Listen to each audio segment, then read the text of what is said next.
She was a agitator, probably a paid agitator, but in my opinion, she was an agitator, a very high-level agitator. You're talking about the heated rhetoric on the left. It's the administration that called this woman a domestic terrorist before they even knew what had happened, before we didn't have the last 15 new angles on this at all, who said she's just a brainwashed liberal domestic terrorist. And by the way, remember they used the same language in Chicago when the woman who was arrested, who was allegedly a domestic terrorist, who also allegedly drove her car into an ICE officer, then was released from prison, because that's not what happened. Well, as we know, it's not often the truth rears its head on Fox News, but when it does, it's usually when Jessica Tarlov's given a moment or two to speak amidst the hyperbole and fear-mongering she's subject to, of course.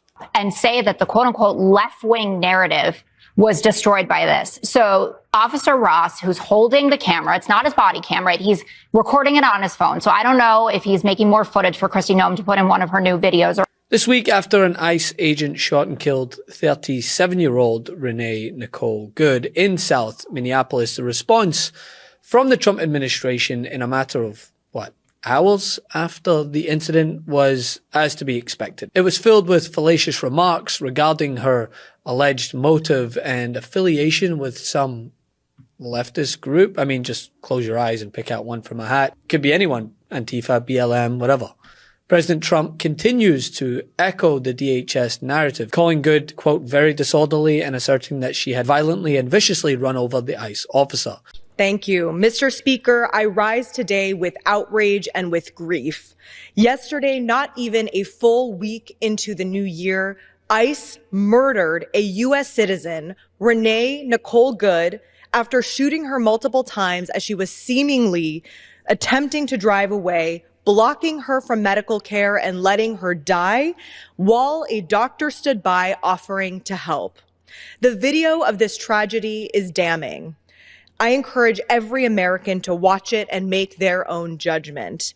A woman is dead, a child has been left without a parent, a community is shattered, and the American people are left once again demanding answers from an agency that has shown time and time again that it operates without accountability. But, of course, as we know in the days that have followed, video evidence and eyewitness reports sharply undercut that framing, including newly released footage taken from the officer's own phone, footage that the administration circulated as a means to justify his actions, but it didn't exactly do that, considering it shows clearly her wheels again turned away from the agent and no clear intention to run him over. I mean, if that was her intention, she had ample opportunity to do so while he was in front of her, recording, may I add. As the vehicle passes, you can see the dark-colored SUV driven by Renee Nicole Good. That's on the right there in the back.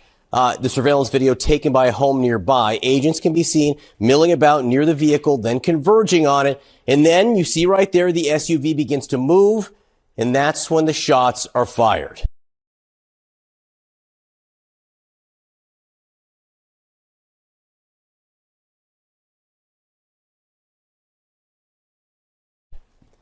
Now, prior to this, the video shows the SUV had been stationary and sideways across the road like that for about 3 minutes. The reason for that is unclear.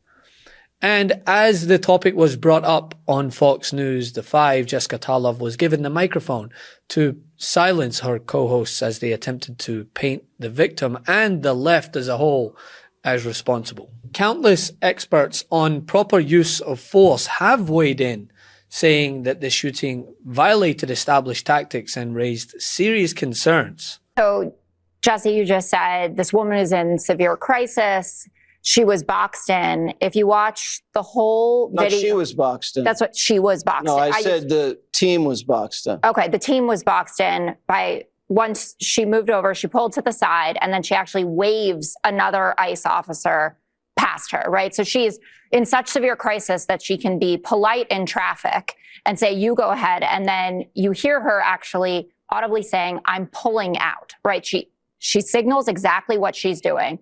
She starts to move forward, and everyone should go and watch. The New York Times has about 3.5 minutes of footage coming from every angle. And this is what they brought up to President Trump when they were meeting with him last night, when he said, the officer, the brave officer, and after he tweeted, it's hard to believe that the officer is alive when he walked away completely unscathed. We can see that on video as well. But the footage contradicts the administration on almost every level of what they've said. Renee Good waving the vehicle by. The officer was to the side of the car when he drew the gun. He leaned over the hood for the first shot. You can see that on the angle too. That he fired 2 more shots at arm's length on a 90-degree angle. And it almost doesn't matter, actually, what she was doing because she didn't have another weapon. According to DOJ policy, which they should be in compliance with, it says deadly force may not be used solely to prevent the escape of a fleeing suspect. Firearms must be discharged at a moving vehicle unless a person is threatening deadly force by other means than the vehicle, and no other means of defense exist, including moving out of the path. He could clearly move out of the path because he did, and that's why he was unscathed in this. I don't know why it wasn't good enough for Secretary Noem or the president or the vice president to say, this is a tragedy. We need to investigate this. And not only do we need to investigate it, we need the FBI to work with local officials on the ground in Minnesota, which apparently they do not want to do. And Governor Walz was talking about that as well. That would have been the responsible thing to do here. And talking as if there is no potential that this officer is at fault with what happened feels like you're getting a little bit ahead of your skis, especially when there is so much footage that contradicts the story that the administration is giving. And as a result, protests have erupted nationally for demands of accountability and an end to heavy federal enforcement tactics. But yet, rather than call for an investigation, the Trump-led FBI and DHS are doing everything possible to hinder that. In my 25 years, I've done hundreds of vehicle stops. If someone is fleeing, that is not a justification for the use of deadly force. In this moment, the officer crosses in front of the vehicle. He opens fire on the driver, 37-year-old Renee Good. The government says the officer shot the driver in self-defense. She then proceeded to weaponize her vehicle, and she attempted to run a law enforcement officer over. But the footage tells a different story. In this clip, we see Good waving cars by, and one car drives past her stopped vehicle. Like they're somewhat impeding the ICE guys, although you did see the SUV drive around them.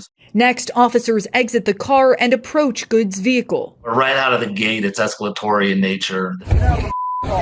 And then the agent with the black mask reaches for the driver's side door handle to try to open it. From the video, like the reverse lights are on. From this other video angle, we can see that the officer has already crossed in front of the car.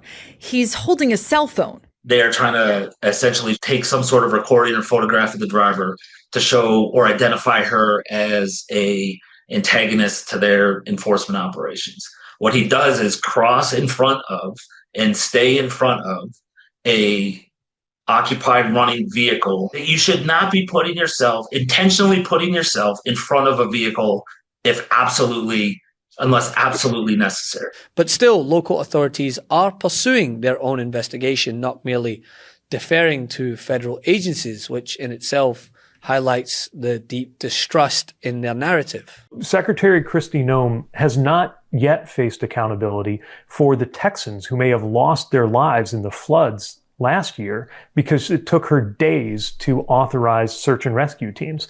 They lost their lives or may have lost their lives over that. Now a Minnesota woman lost her life yesterday in an incident that never should have happened. She should be with her family, alive and well right now. We have an ICE agent who, by the way, is or should have been trained not to be in front of a vehicle and never to shoot into a moving vehicle. And yet this happened on her watch. The whole point of Homeland Security is to make this country more stable and safe. And it is very clear on this administration's watch that the opposite is what's happening. And there are some Democrats taking it a step further. Eric Swalwell and Dan Goldman have planned to introduce a bill that would strip ICE officers of their qualified immunity protections. After many prominent Democrats widely disputed the narrative from the DHS, with many saying, of course, the shooting was unjustified and an independent investigation is needed, Swalwell and Goldman took it a step further, stating it would be, quote, very difficult to prosecute this officer under the current standard, which allows for the officer's own view to carry a lot of weight. The precedent here is very simple. You have a federal law enforcement official engaging in federal law enforcement action. That's a federal issue. That guy is protected by absolute immunity. He was doing his job. The idea that Tim Walz and a bunch of radicals in Minneapolis are going to go after and make this guy's life miserable because he was doing the job that he was asked to do is preposterous. The unprecedented thing is the idea that a local official can actually prosecute a federal official with absolute immunity. I've never seen anything like that. It would get tossed out by a judge. So what I'd like Minnesota to focus on is the real issue that they're encouraging people. Minneapolis officials are encouraging people to commit violence against ICE officials. So what this bill would do is it would help level the playing field. Whether any Republicans would support it, and I wouldn't hold my breath. But Goldman also promised that ICE would be, quote, dramatically and overwhelmingly revamped if Democrats take control of the House in the midterm elections. And this is what we need more of, right? From Democrats in the wake of this tragedy is calls to action that energize the base, because rest assured, the Trump administration are not going to look at this terrible tragedy and pull back. No, they're actually vowing to double down and are already doing so. Thanks for watching. Be sure to add the MeidasTouch podcast on Apple Podcasts, Spotify, or wherever you get your podcasts for new updates every single day.